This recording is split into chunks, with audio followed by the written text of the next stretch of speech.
bread cooled on the board, and steam lifted in white spirals that vanished as if ashamed of their hunger. Robb tore the heel with his fingers and handed it across with a grin he did not have cause for often. Margaery took it and broke her portion clean, then tipped the rest to a boy who had been waiting at the door for no reason other than he liked to stand at doors and watch kings. "Run that to the old woman by the gate," she said. "Tell her it's mine. She'll say she doesn't want charity," the boy warned, happy to know something.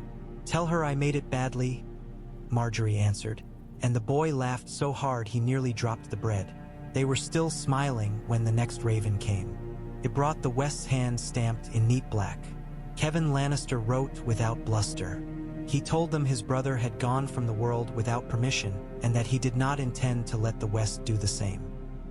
He named wool that needed selling and men who wanted work and the way a mine can be kept alive with less coin if the right kind of iron nail holds a certain timber in the proper place. He asked, at the bottom and almost idly, after the health of Ser Jeyne, who had always been a disappointment and yet was blood, and said he would welcome word of the conditions of his imprisonment and, if the gods and kings allowed, a parley. Catelyn read the letter twice, then held it out for Margaery and went to the window to stare at nothing the way people do when those who have hurt them are too far away to be struck. Margaery read the lines the way she'd learned to read weather. "What is there, what is on its way, what is only a smell? He will offer peace with the West if he can have his kin," she said. "He will offer words," the Blackfish grunted. "The West is words and gold. Both spend well until they are gone." "Jaime is not a purse," Catelyn said from the window. "He is a blade. If you hand a man his sword, do not pretend you have done nothing." Robb turned the parchment over as if anything could be written on its back. "There is no more Tywin," he said, still tasting how strange the sentence felt.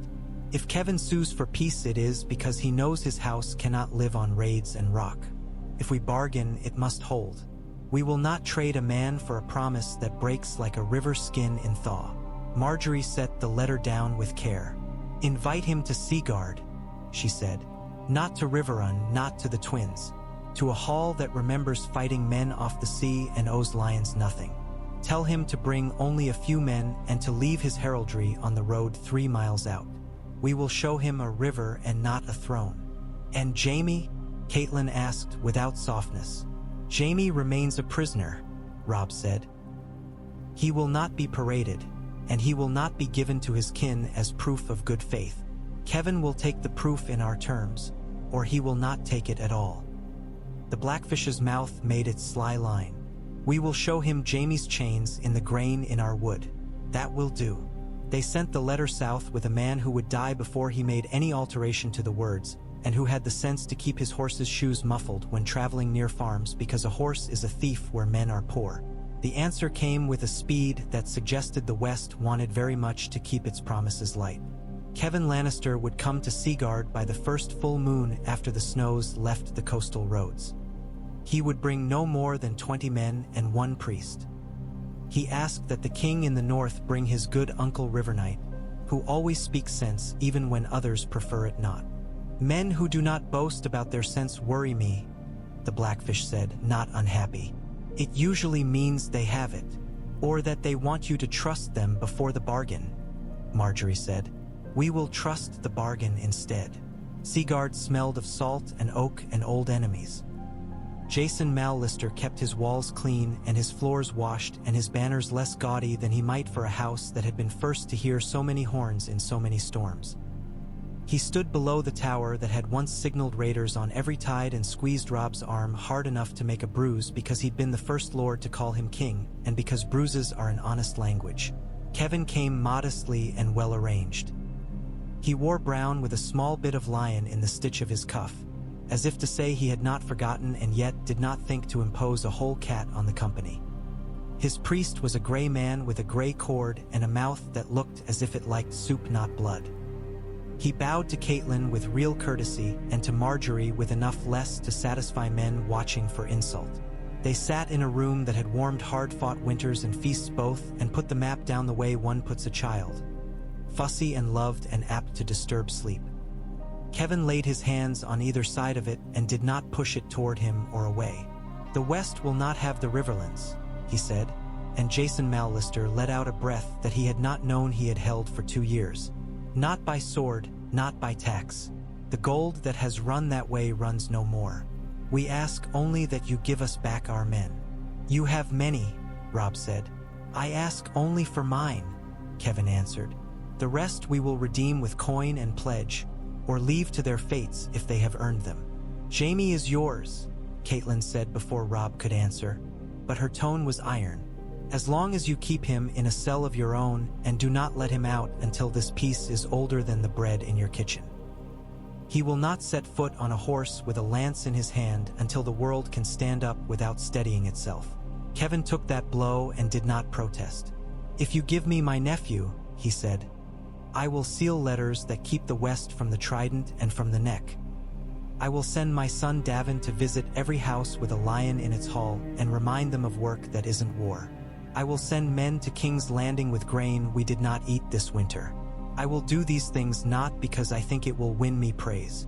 I will do them because the West has been brought up poorly and must learn its manners." He did not promise to kneel. He did not promise to love. He promised to stop hurting. In a room like Seaguard's, that was as good a peace as any old lord expected to reach and live to drink his share of. "You will write that the Riverlands are ours," Robb said. "I will write that they are yours," Kevin said, and the way he said yours was not mockery. "I will write that the West recognizes a northern crown and will not trespass on it.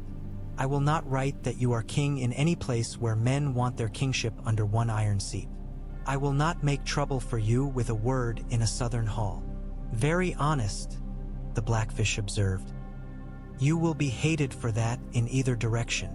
"I do not plan to be loved," Kevin said simply. "I plan to die with less noise than my brother." There was more haggling and more wine and some cheese that had been carried from Seaguard's dairy with such pride that it tasted sharper for being admired. In the end, they agreed that Jaime Lannister would be transferred under guard to the Salt Road and handed to his uncle outside Fairmarket with no banners and no bells. A list of lesser men would be ransomed, their names inked in a neat line. 3 men the Riverlands would not release were named and left on the page like stubborn stones. Margaery insisted that the West pay for grain to strip the red from 2 villages and to fund rebuilding of 3 bridges. Kevin wrote the number down and did not blanch. When he was shown to his chamber, Kevin paused in the doorway and spoke not to Robb but to Catelyn. "If I had had a daughter," he said, "I would have wanted her to be as relentless." It was the most dangerous compliment he could have given and the only one that would not insult. "I had sons," Catelyn answered softly, "and I have had to learn how to be relentless without becoming a man." They regarded one another like 2 men measuring a plank. Then they bowed and let the door close. They slept at Seaguard one night. Margaery dreamed of a wave with teeth and woke to find it was only the distant roll of a cart at dawn and the little ache in her jaw where she'd clamped it in sleep.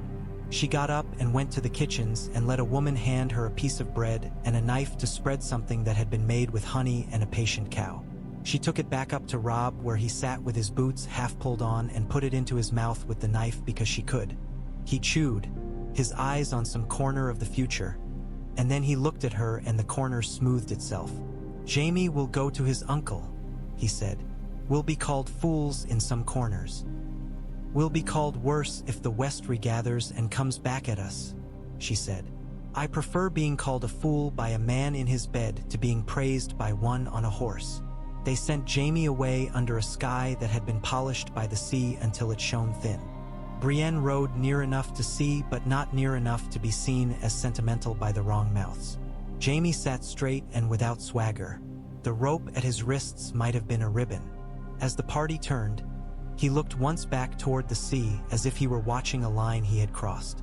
Then he bent his head and did not raise it again until the road bent and his captors bent with it. The river carried east and north both. Robb's rider met them halfway to Winterfell. A mud-splashed boy in reed gray-green who dismounted as if his legs were reeds as well and danced one step to keep balance. He gave a low bow to no one in particular and blurted, "He says bring the Lady Catelyn." "Who says?" Catelyn asked, and her voice was almost calm, which is the sound a heart makes when it's afraid to be rushed. "Lord Reed, milady." He says Greywater has a place for you, if you come now and without banners and with 3 men only, and that the ground will remember you even if the paths don't. I will go, she said to Robb, and he did not try to hold her. He picked 3 men who were better at being quiet than killing, which is rarer than either alone. Margaery packed a bundle with things that were useful and soft both and pressed it into Catelyn's hands. She set her palm against Catelyn's cheek for an instant like a daughter, or like a woman who has learned to be one where needed. Greywater Keep was a rumor to most. To Catelyn it became a raft under her and then a room. The marsh lifted and lowered beneath the boards as if breathing. The walls were woven of grown green things that did not mind. Howland Reed appeared as if the room had exhaled him. I am sorry I took so long, he said. You have brought me a thing that ends the long, she answered, and the doors were thrown wide for her as if she had said some right word. Bran stood in the doorway with Mira's hand quiet at his elbow. Taller than the boy she had last kissed on the brow, and with a look in his eyes that did not belong to children. There was a slightness to him now, as if air had been admitted into his bones like light into a closed room. The lines of him had shifted from coltish to something else, root and branch both. Behind him, Rickon half hid and then didn't. His hair wild as a little storm and his eyes as wet as a pup's. Shaggy Dog's head rose from the shadow of a bench like a piece of night waking. Catelyn did not run. She walked forward and set her hands on both their faces at once and said their names and then had no breath because kisses take it, too. Bran bent into her hand and smelled of smoke and swamp mint. Rickon burrowed against her skin with the particular selfishness of younger sons, which is a selfishness mothers forgive without noticing they've done it. Catelyn laughed once, and the laugh had in it every noise she had kept in a chest shut tight in her heart for too long. You must not tell where we are, Howland said gently when it was time to put words back to work. I will not tell, Catelyn said. I will not tell even my sleep. I will dream of you without names. We must go north, Bran said simply, as if teaching her how to read again. There is a cave. There are roots that see. There is a man who is more tree than man.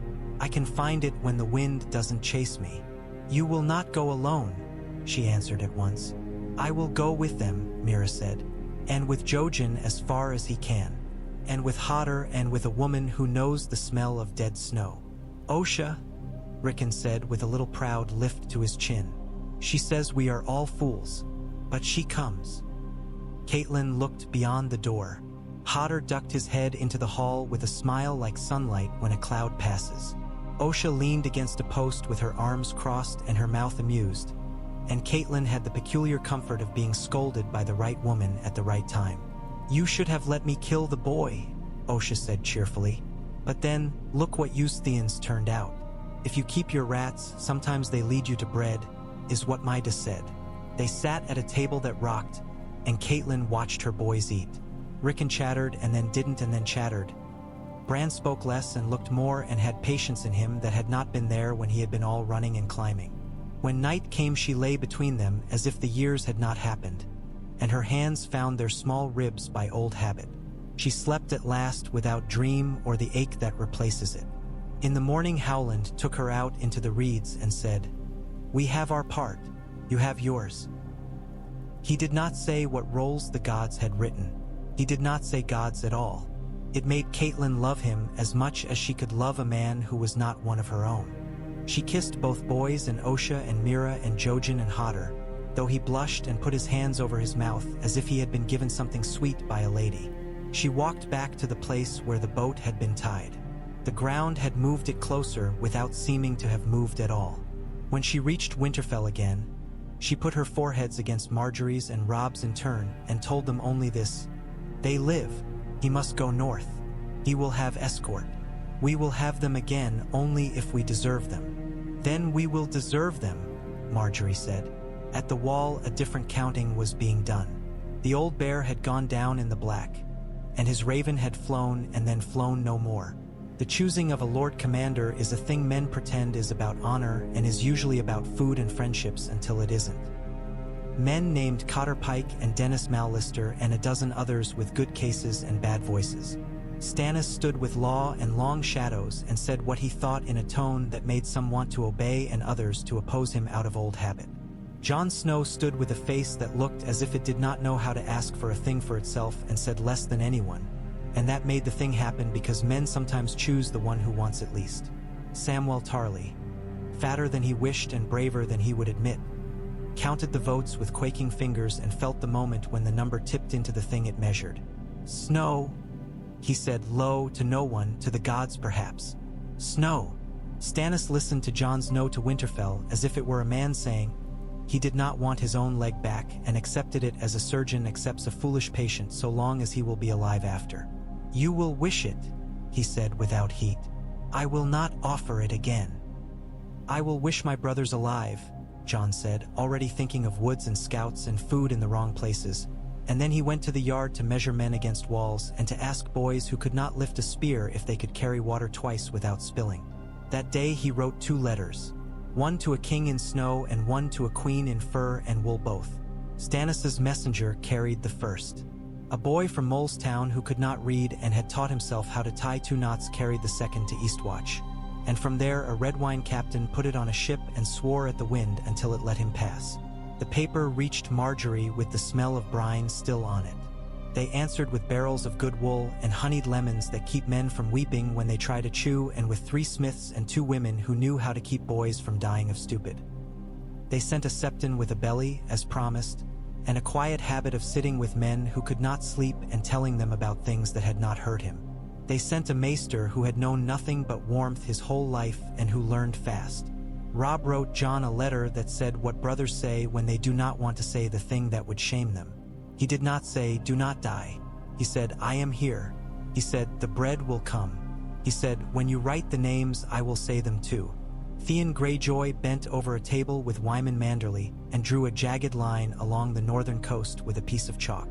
Here, he said, there is a little hook where a boy can pull a boat up under a rock and think he is clever for having hidden it. Here the cliff looks smooth, but it has a ladder of cracks a woman can climb. Here there is a cave that smells like dead seals. Here is a village where the men beat their wives when they drink and where the wives have knives near to hand. Wyman grunted and wrote, we will begin with the village, he said mildly. It is best to remind men that beating wives can lead to their own beating later. Theon flinched as if at a thought rather than a word and did not argue. He had learned to live with pain that did not show itself, and he had learned that there is a price for living. He went to the sea with Wyman's men and showed them where the Ironborn would think no one would come. Sometimes he pulled a rope. Sometimes he held a bowl for a man vomiting.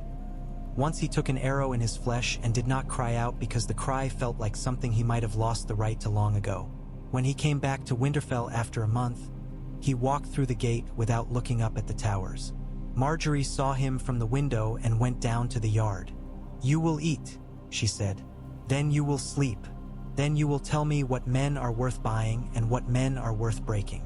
He bowed awkwardly, which was new.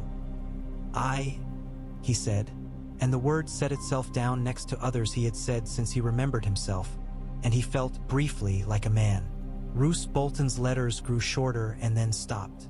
The spy he thought he owned walked into a camp where the Blackfish had had a tent set for 2 days to give a spy a place to walk into.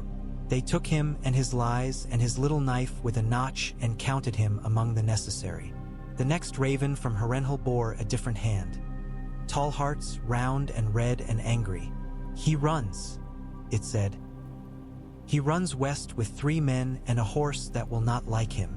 Brynden Tully rode with 200 and a smile like a memory that has gotten its own back. He set men at fords and men at bridges, and a woman with a bow in a bell tower who had spent too many years shooting geese for the poor to miss a man's head in the evening light. They caught Roose in the angle of a hedgerow and a stream where the bank gives at the edge like soup skin. He did not rage. He did not plead.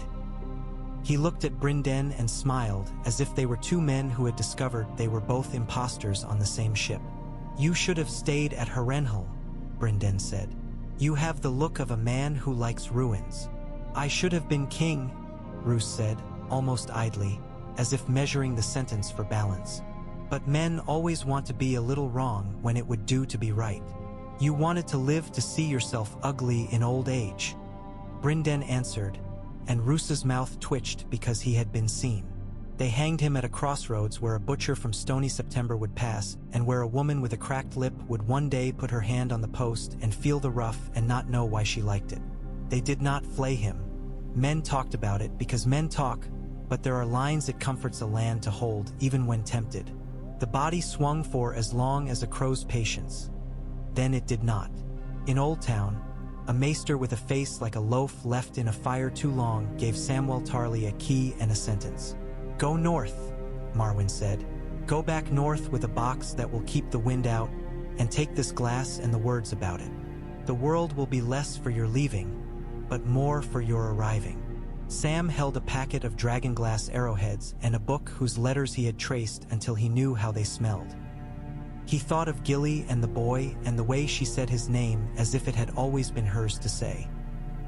He looked once at the high tower and thought how many lives had been lived under its shadow and then away, because there are towers a man must refuse to love to do his duty. They met him on the road at Maidenpool because the road is where such meetings happen when they happen at all. Margaery traveling with a small escort east to speak with inns and check on wagons bound for White Harbor. Robb given a day's respite from the paper and the men who were heavier. Sam looked like a man caught stealing bread and not ashamed of it. "Your Grace," he blurted to each of them in turn. "Aye, your Graces. The glass kills them. The others. Kills them. It isn't a story." Margaery reached out without ceremony and took the bundle he shoved at her as if it might bite. She weighed one black shard in her palm, surprised to feel the old cold that stones sometimes keep from mountains. "We will make 1,000 of these," she said calm, as if she had been waiting to say it for a year. "We will make 10,000, Robb corrected, because a king who has seen the wall knows that numbers mean mercy. Sam stared, and then, because he had other things to be doing if he wanted to live, he bowed and took back the ones Marwyn had wanted him to keep, and he went on. Margaery watched him until he was dust, and then a thought, and then nothing you could name. "Send word to Gendry," she said without looking away. "He cannot make Valyrian steel. He can cut glass and mount it. The bows must bear the weight. The shafts must be dried until they sing." Gendry rolled a bit of glass between forefinger and thumb and imagined it inside a man's eye. "I can do it," he said. "I'll need better glue than that goat spit the last man sent." "You will have glue that can hold a ship together," Margaery promised. "And boys that do not talk while you work." "I don't mind the talking," he said, flushing like a boy anyway, "so long as it doesn't lie." He worked in a corner of a long room that had seen more funerals than feasts and never complained. Arya came and sat on a stool and handed him shafts and didn't fidget and sometimes made a face at him when a shaving caught in his hair and he hadn't noticed. When Arya thought of the long night, and she tried not to, she thought of the smooth feel of a shaft ready to receive its head and the small satisfaction of clicking them together and the more complicated satisfaction of being useful when the world turned a bad color. The first cache of dragonglass arrowheads went north in wagons with false bottoms and rice sacks laid on top because men do not think rice is interesting enough to steal. Robb sent along a letter with them that said to Jon, as if he were in the next room, "Use them. Then ask for more. Do not be noble with numbers." At King's Landing the bells rang sometimes now just to make the city remember that they belonged to sound, not smoke. Stannis made laws and mended ones that had been broken in private because private is where most things rot. He allowed the faith to walk in processions that did not become roars. He allowed the Red God to burn its oils where fire cannot take too much. He sat in council with men who had learned from other men and not from war, and with women who had been taught to sew and not to speak and discovered that both knew things he did not. He ate the bread Davos put before him and did not spit when it had too much bran because ships had not come in. He did not kill Mance Rayder. He made him sit in a room without a fire and talk to Jon about what men who follow a leader will forgive in exchange for corn. Mance did not betray his people. He learned how to be betrayed by them for a while to keep more alive than would have lived otherwise. Davos sent a letter to Margaery once, with ink blotted where he had lifted the quill to think. "You do not know me," he wrote, "but I have heard a thing about you. They say you care about bread. Keep doing it. It is the only thing my king and I agree on that no one else argues over. If you send me onions, I will write you a whole treatise on how to make men love you, which I do not know, and I will put at the bottom the secret, which is, make their food better." She laughed and sent onions, and a heart for the boy he loved best, and a pickle that kept when the water did not, and a note that said simply, "Don't die." Euron Greyjoy did not die either. He sailed to Lys and to Volantis and to places men ought not put in letters, and made men think of dragons when he talked, because fear is a dragon any man can produce with his mouth. He bought a horn that someone told him would make his enemies kneel, and blew it and bled for it and smiled, because bleeding makes a man look as if he has paid for something. He sent ships to the Mandermouth and then did not bring them in, because he liked to make men look and guess. He found a priest of the Black Skies and slit his throat and called it a gift, and other priests, including the ones at home, did not disagree in public, because fear wears many robes. In the Riverlands, the Brotherhood without banners continued their work with more patience than zeal now that there was less obvious wrong to right. Barracks fires died when no one watched, and Thuras drank less than he said and more than he wanted to. They took 3 men in Fry Grey who had thought to break a boy on a road because they were bored, and made them stand on stools and talk until the talk looked like a rope ready to be pulled from under their feet. The Blackfish rode past and did not stop them. He took the knots and tested them and handed them back and looked at the men's faces until one of them cried. "You can put him down," Brynden said, nodding to the tearful one. "He may be of use. The others will be useful only to the crows." Sansa wrote to Margaery from a bench in Sunken Gardens that Willis had made for her hand's height. "He has built a place for herbs," she wrote, "that smell like stories. He lets me choose which ones go in stew and which ones must be set aside for the time when anyone we love will be biting on a strap. The hounds adore him. One of them, who is too fat, follows me everywhere, and I have named him Honey. I thought I would cry more. Turns out that I laugh more. I did not think I would ever again. I had forgotten what it felt like not to listen for danger all the time. I am listening for bees instead." Margaery read the letter aloud to Robb as they sat on the warm stone of the inner yard, and his smile had nothing kingly in it at all. "Honey," he said, and Grey Wind, who disliked hounds, thumped his tail once as if to say that the world could afford it. On a day at high summer, when the air lay over the yard like a heavy blanket and even the horses sighed after 3 steps, Arya came sliding into the hall with her eyes shining with something that set Margaery's heart to moving faster. "There's a dancer at the gate," Arya announced. "A dancer?" Robb asked, standing from the table, because Arya's enthusiasms always brought knives with them even when they were wrapped in silk. "A Bravosi," Arya added, trying not to bounce. "He has a hat like a pie. He says he is looking for a man who will keep a girl's promise." The man at the gate was not Syrio Farrell, because that would have been too simple. He was one of the men whose profession is to step out of the shadow of a sail and teach a boy or a girl with sharp wrists to stand the way the sea stands. He bowed like water. He had a letter with ink that looked expensive. "From Bravos," he said. "The Iron Bank asks if the king in the north would like to speak about a certain debt the Lannisters have been poor at honoring, and whether better arrangements can be made with a man who remembers his change."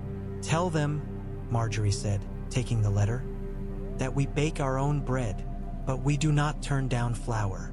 The dancer grinned, having been paid with a jest that could be held like a coin, and Arya tugged him aside to see how quickly his feet could move when she moved hers quicker. Robb rode north again and again as the letters came from Jon and the names of dead men piled like driftwood that someone must make furniture of or let rot. He would go just to the gift and no farther, because a king being dead on a wall helps no wall. He would stand with his brother and stare at a dark line that, some nights, moved when it should not, and say little and then return with his jaw set and his cheeks raw and his eyes full of stubborn. Margaery did not cross the wall. She thought about it, and then she did not. "You do not need a queen there," she said to Jon once, when he came south one day in a thaw that had tricked everyone. "You need men who can swing hammers and say nothing, and women who can stand longer than the cold wants them to. I would be in the way." "You would be bred," he said, and smiled with his mouth and not his eyes. "Then I will be bred here," she said, "and you will have it when you come down." He nodded, grateful and tired and hungry for a thing bread cannot answer, and she remembered then that she had wanted to be a girl who made songs and found she was instead a woman who made soup, and that there is a poem in that even if no one ever sets it to music. In the fourth autumn after the first ravens, the first true white bear was seen south of the gorge. Men panicked because stories are bolder than animals. Boys went running because boys always will. The bear killed 2 and was killed by 10. Its meat did not taste right and was burned. Its pelt was hung in a hall as a warning and a boast both. Margaery stood under it when she went to thank a woman for bringing her daughters to the weaver's place and thought, looking up, that some beauties are ugly and must be called so. Later that night she asked Robb to dance in the small circle of firelight in their room, and he stepped on her foot twice and made her laugh on purpose until she forgot the way the bear's eye had caught the light and looked like something men once were afraid of. They had no children that first year and then one who did not stay. The grief sat with them at dinner like a woman no one introduces. Robb drank more than he ought that night and then not again. Margaery went down to the kitchens, thin-faced with the kind of pain that is not improved by being seen, and kneaded dough until her wrists ached and the heel of her hand burned where it had rubbed the board raw.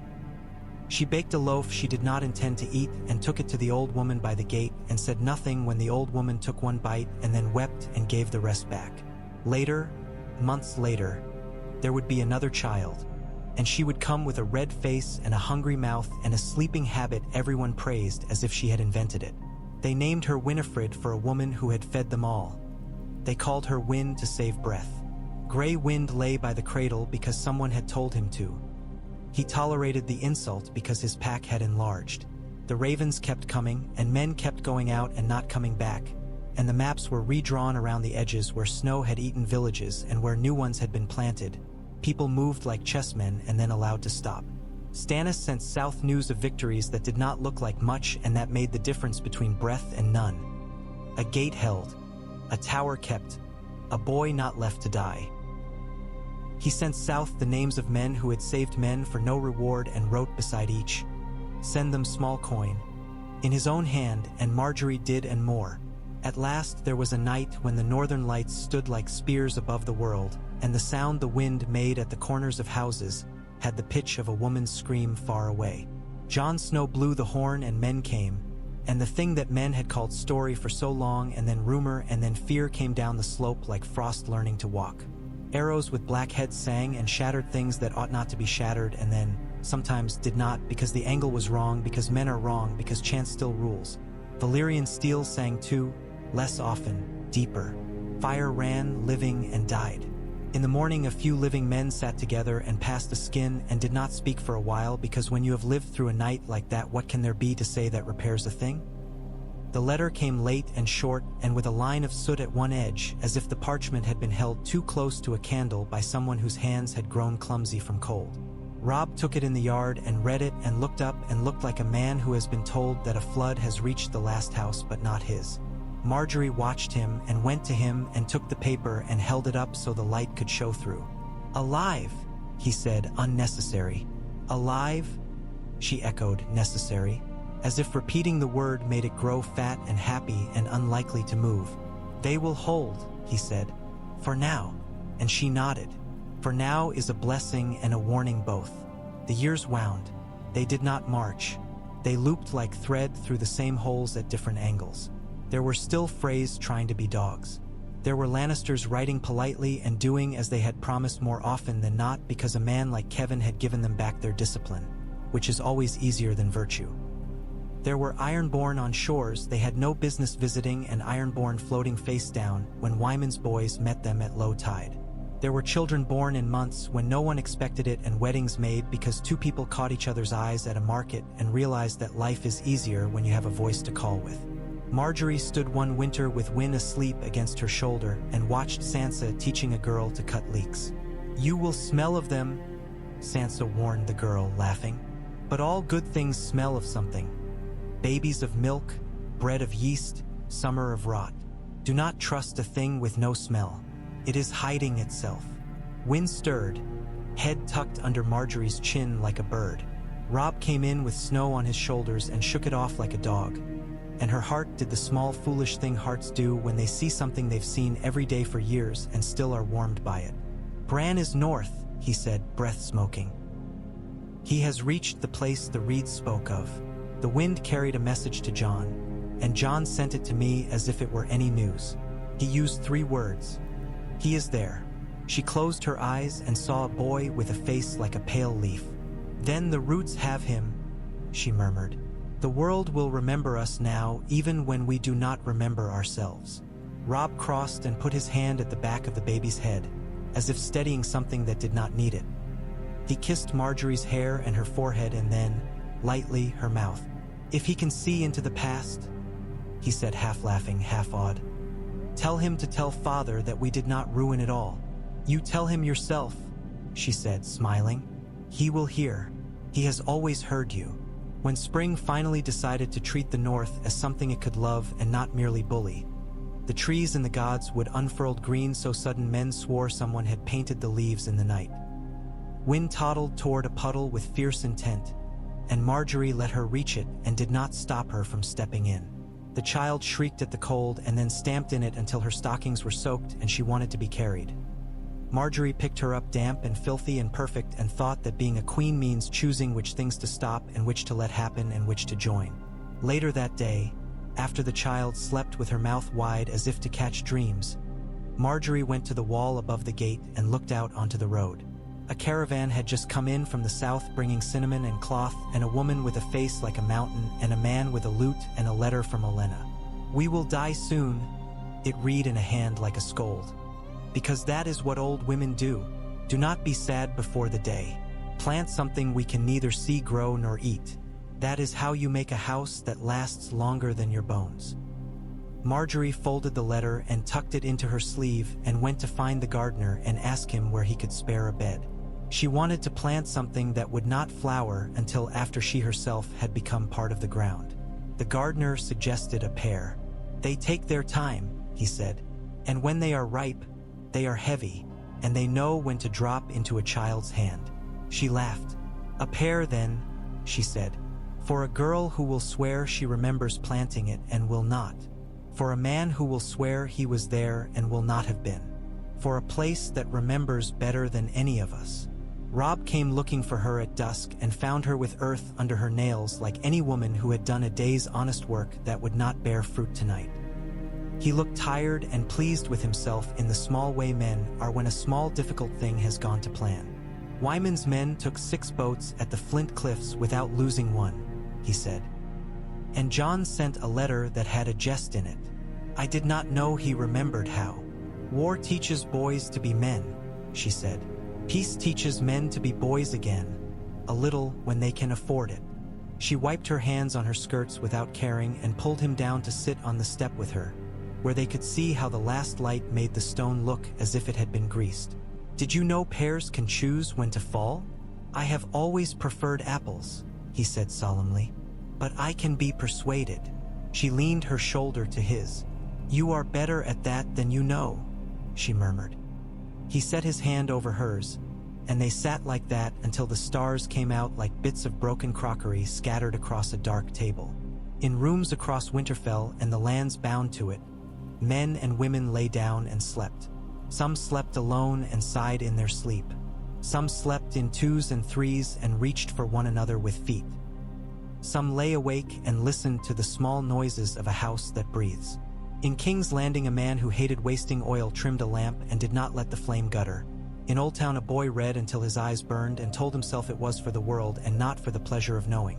On the wall, a wolf lifted his head and howled once, and a man who carried the same name lowered his horn and did not answer because some calls are not for men. And north of all of it, in a place where a cave's mouth breathed and the cold had a flavor, a boy who had been a boy and was now a knot of roots and will and warm skin sat in a chair that had grown for him and closed eyes that did not need to be closed to see. He saw a man with brown hair laughing with a woman under a tree and another man who never laughed at, all but whose eyes turned at the sound and softened. He saw a girl with red in her hair walking away from a city with hard walls and walking toward green and water, and he saw his brother upon a wall blowing a horn with his mouth and a horn with his heart. He saw a queen with brown earth under her nails and bread flour on her cheek, and a child asleep nearby breathing bow bow bow the way babies do when dreams are content. He loved them all with a love that did not require them to deserve it. He loved the tree he sat in and the men who would someday cut a branch from it for a child to make a whistle. He loved his wolves and their children and the rabbits they did not manage to catch, because rabbits deserve a little luck as much as kings. The snow would come again, that much was certain. Swords would be raised again. Ships would grow their white teeth and bite. Men would fail and rise and fail better. There would be times when even bread would not be enough, and there would be days when bread would be so much that men would sing about it. The pear tree would flower one spring and then another, and a girl would climb it and drop an unripe fruit and be scolded and remember and still do it again the next year. Winterfell would keep teaching those who came to it how to be quiet, and Highgarden would keep teaching those who came to it how to be kind. The river would keep telling the sea its old stories, and the sea would keep pretending not to care and listening anyway. The wolves would run.